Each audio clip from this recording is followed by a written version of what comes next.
Hello amazing families, this is Hadija with the Parenting Mindset Shift, a place for parents to bring clarity, confidence, peace and joy to their parenting journey. And today the video is about why willpower alone isn't enough in our parenting. Why willpower is not enough.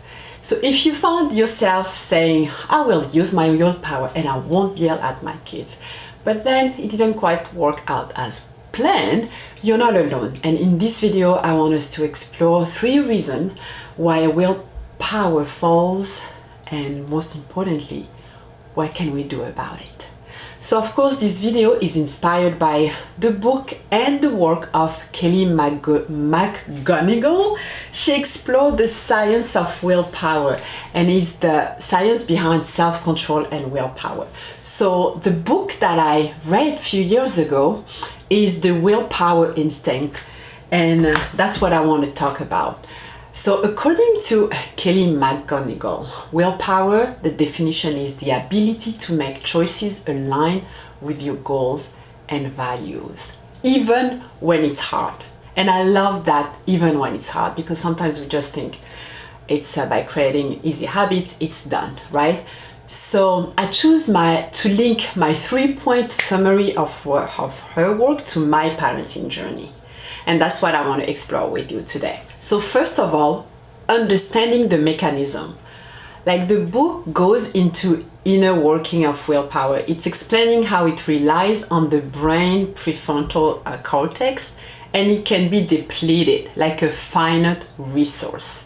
So once we understand that willpower is a finite resource, I think to me that was very relieving to see that it's not just about me trying to force myself to do it and understanding why I was not doing it and beating myself up for it. It's just because now I understand that it's a finite resources, and I have a limit willpower energy, and I need to be smart about how you use it, right? So that's going to be one of the things that I understand, and to me, understanding things like that helped me to build confidence in my parenting, deleting the number of times I'm beating myself up.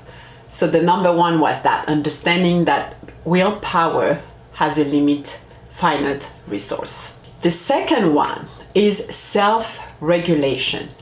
So the author emphasize that willpower is like a skill that can be developed and strengthened over time. So we can apply this concept by actively teaching ourselves self-regulation technique. For instance, you can, do mindfulness practices, and I know I've been talking a lot about it. The energy management skill, as well as time, but I like the energy management skill, and goal setting strategy to help build those self-control, right? And the last one, the third one that I want to talk about it today, was the creating the supportive environment.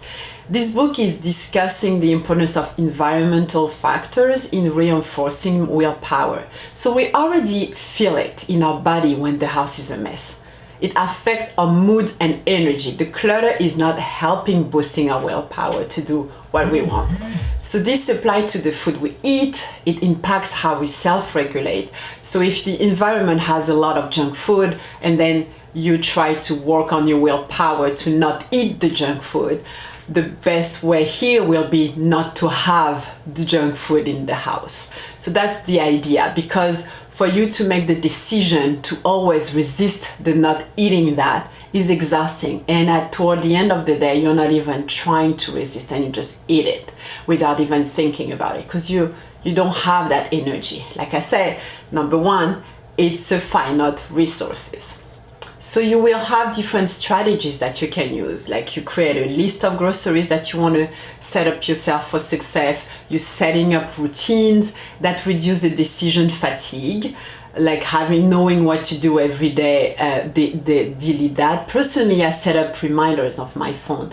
I train my brain to act the way I want to behave. So yes, I have few alarms on my phone about being intentional, being kind, being caring, being grateful. All of those makes me smile the second they pop up on my phone. And I'm back in the present of who I want to be, why I want to be it. So being back in the present makes me feel almost like a reset button. And when you reset, you are not accumulating the frustration of the point that after a long day of work, you arrive at home and you start yelling at everyone because you are tired.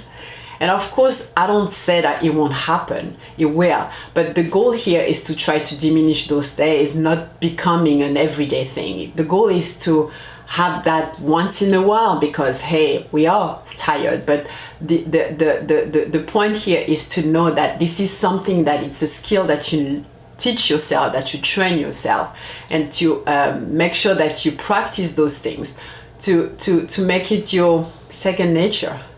And those practices, as silly as they may sound, like me having my alarm to remind me to be kind, may sound silly for a lot of people, but at the end of the day, if those things help me to be present, to be in the moment, and to do that reset button, I'm taking that any day, because I think at the end of the day, what takes joy out of the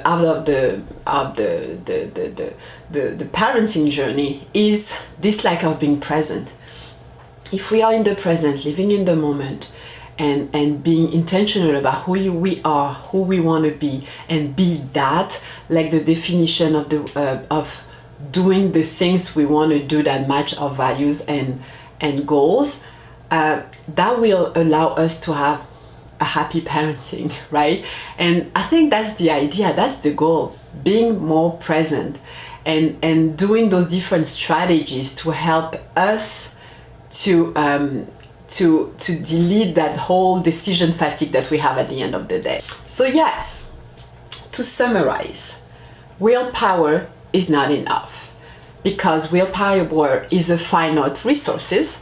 So we need to practice self-regulation and create routine so we can have a decision fatigue, decreasing all of that, and create a supportive environment. Create the environment that you know you can be successful, and try to have different strategies around that. That can help you in increasing your willpower, right? So I hope this video has shed some light on why willpower alone is not enough in parenting, and has given you practical insight on what to do about it.